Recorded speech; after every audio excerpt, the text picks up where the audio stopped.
Hey,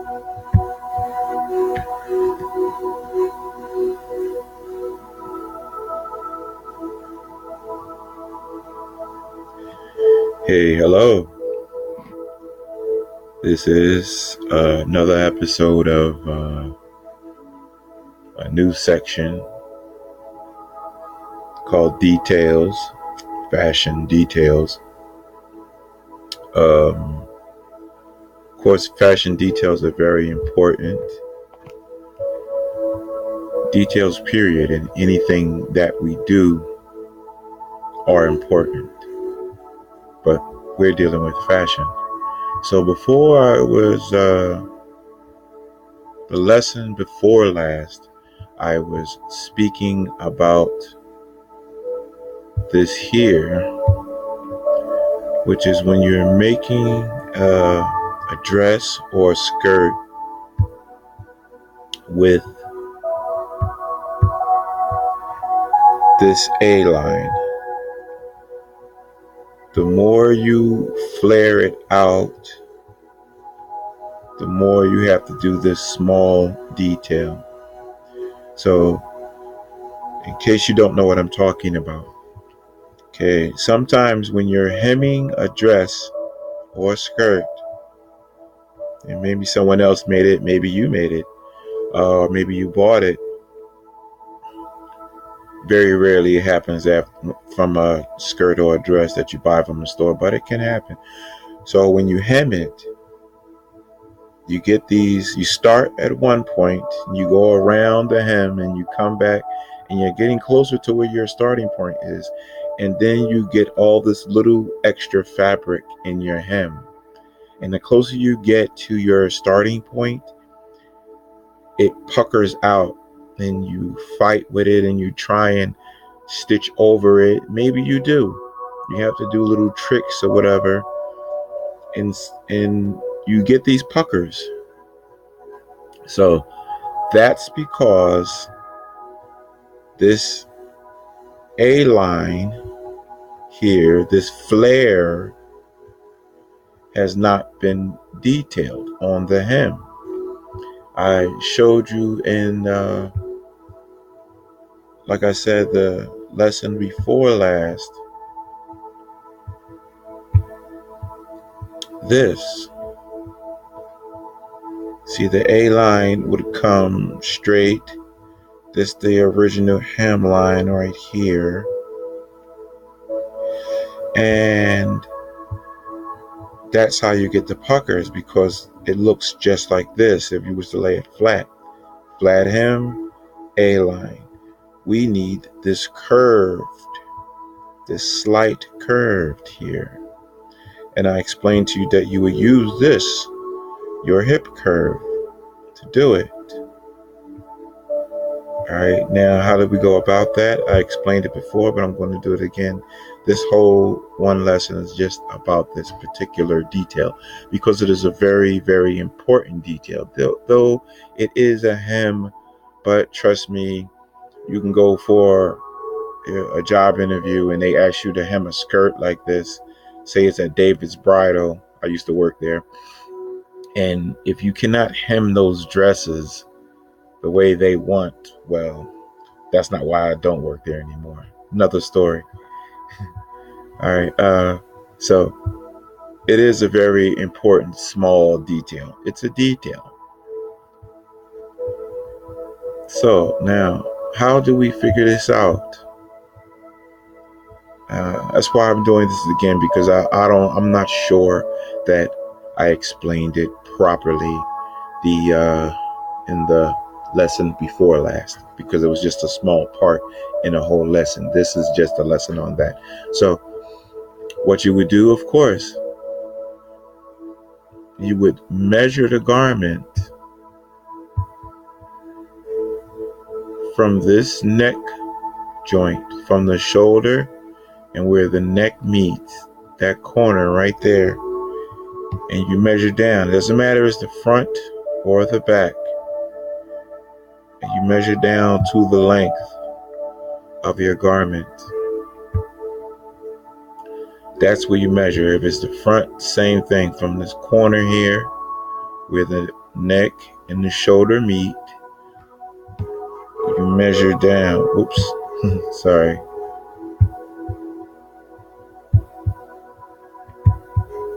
All right.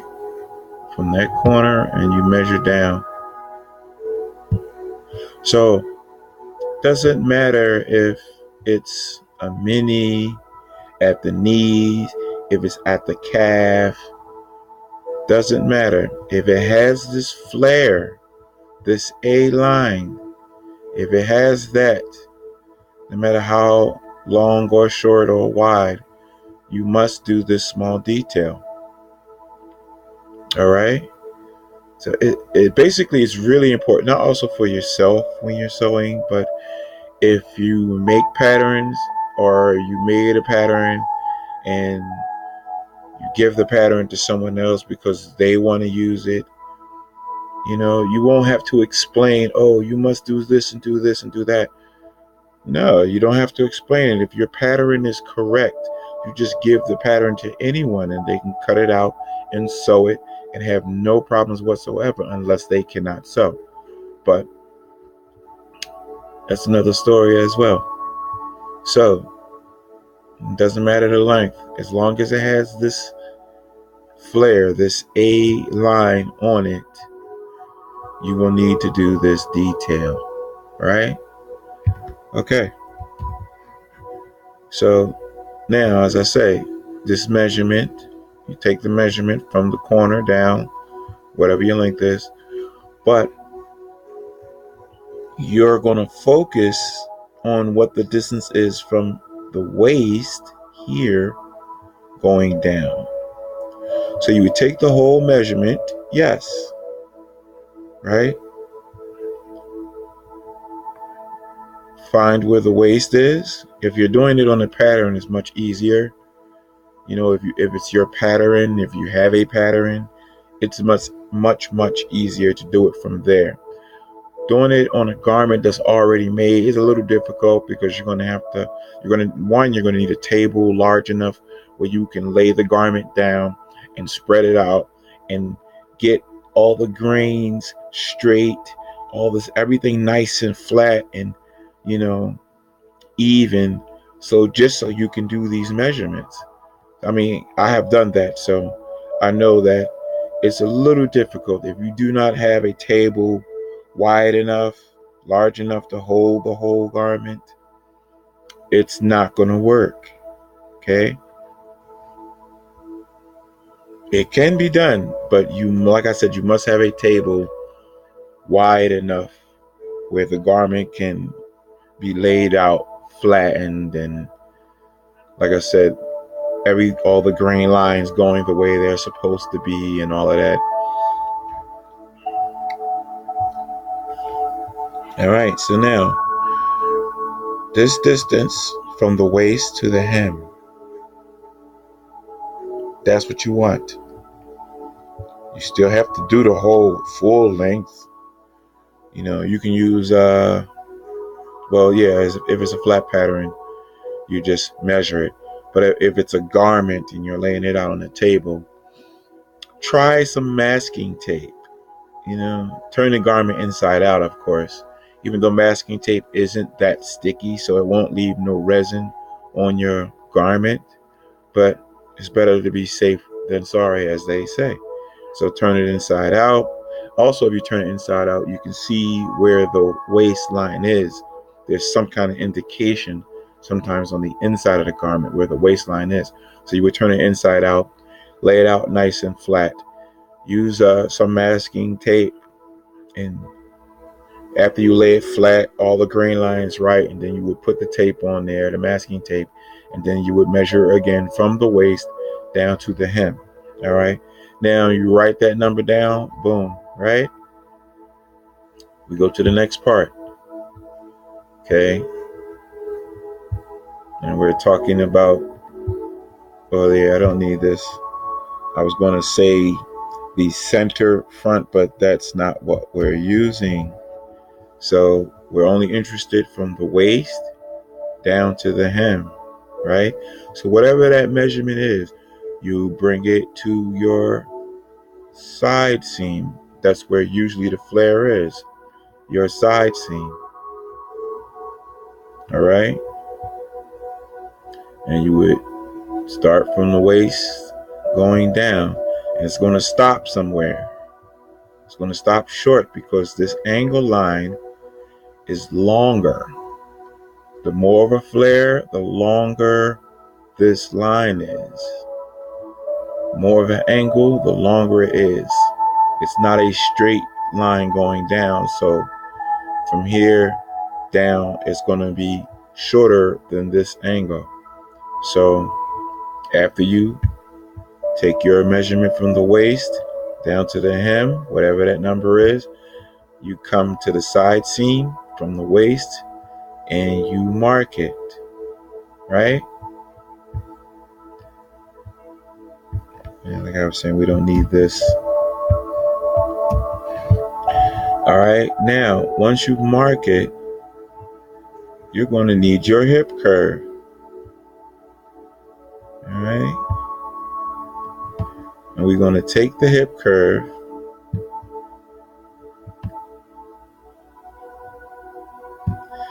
now. You're going to use, let me flip this. Here we go. So we're going to use it like this. This section is going to stay straight, even though on this drawing I did, it's not a drawing, but on my illustration here, I have the whole entire thing curved, but it's not necessarily going to be that, because you're going to have a flat section, straight section. We're only dealing with the very corners. It's not even going to look like this. It's going to be slight, depending on the angle of the skirt part of your dress or your skirt. So this space is going to be small if the angle is not really wide, but if it's really wide, it's going to be larger, of course. So you just take your hip curve and you do it, and you use that section right here, because this part of the hip curve is very slight curve. So you would use that, just like that. Just angle it, right? From the flat section, you would angle it towards that. Then you would flip it, like I did. You flip it back, and you come over here with it to match it up.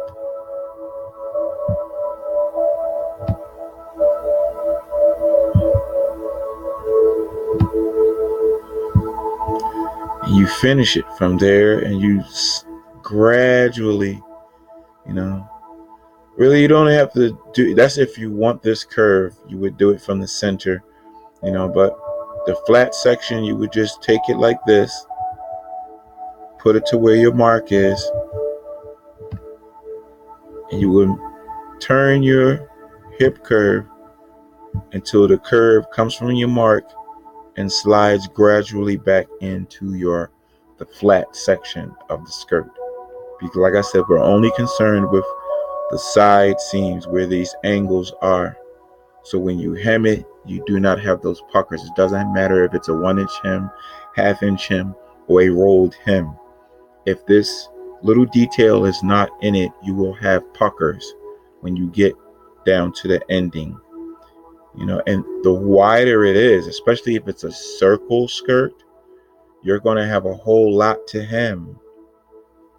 It's a whole lot to hem on a circle skirt. And you do want this in there. You want this detail in there,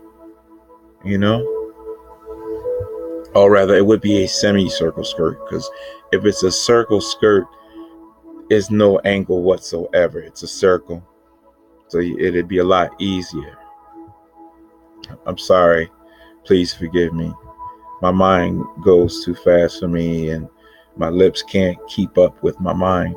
But yes, if it's a circle skirt, you don't have to worry about this. if it's a true circle, not a semicircle. A semicircle, yes, you will have to do this. Why on a semicircle? I can show you. Okay.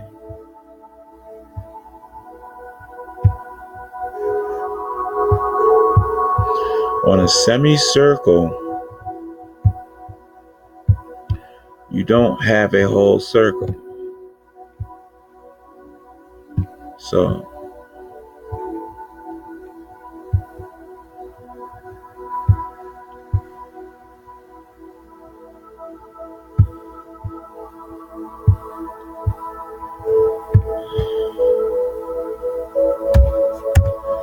all right.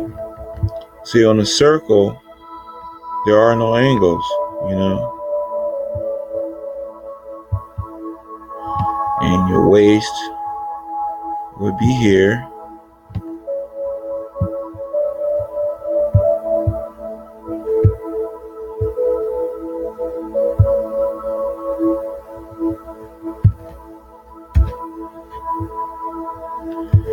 Right? So your waist would be here.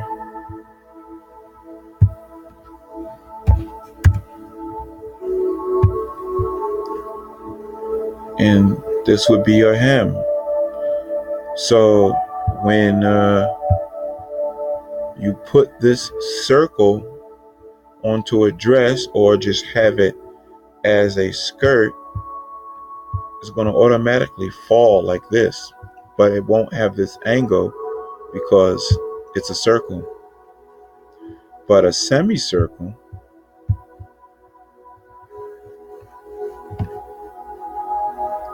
isn't a full circle. There's a section missing.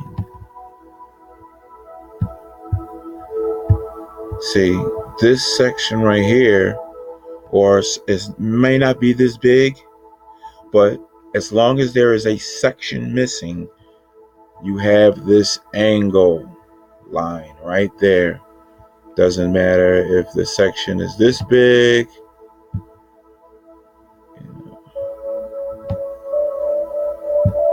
or that big, or that small. It doesn't matter. You still have this angle line right there. So that angle line means you have to do that little thing right here. When you stitch this together, it's not going to be a large pucker, not as much as with a A-line skirt, but it's going to be some little puckering there. So you would have to do this. It might just be small. It could be a 1/4 inch, 3/8 of an inch, and 1/2 of an inch, but you will still have to do it just so when you're hemming, everything lays down nice and flat. No puckers in your hem. All right. Especially if you're one of those who like to use the magic tape. You know that tape is not a tape. You take this white fabric looking stuff and you put it in the hem and you iron it and it hems your garment. I mean, I wouldn't recommend using that because when you use that, it makes your hem very stiff. I mean, unless that's how you want your hem. You want your hem to be stiff and, and rigid, as they say. Use it. But if you don't want a stiff hem, do not use that. I don't use it. Maybe on a costume I would use it, but no, I would not suggest using that for a hem. All right, so that's it. It's a small detail. It really shouldn't have took this. Well, yeah, it does take this much to explain because I want to explain it in detail so you know that this is a very small detail, but is a very important small detail. It makes the difference in your garment when you showing some of your samples to someone and they know to look inside your hem and see what did you do. And if they see those puckers, they know that you don't know exactly what you're doing. So Details matter. All right. Like the video, subscribe, hit the bell for notifications, follow me on Twitter. And I'm thinking about ending all of this, stop doing the lessons. I don't know if I'm going to continue doing these lessons. So I'll see how it goes in the next couple weeks. All right. See you around. Enjoy.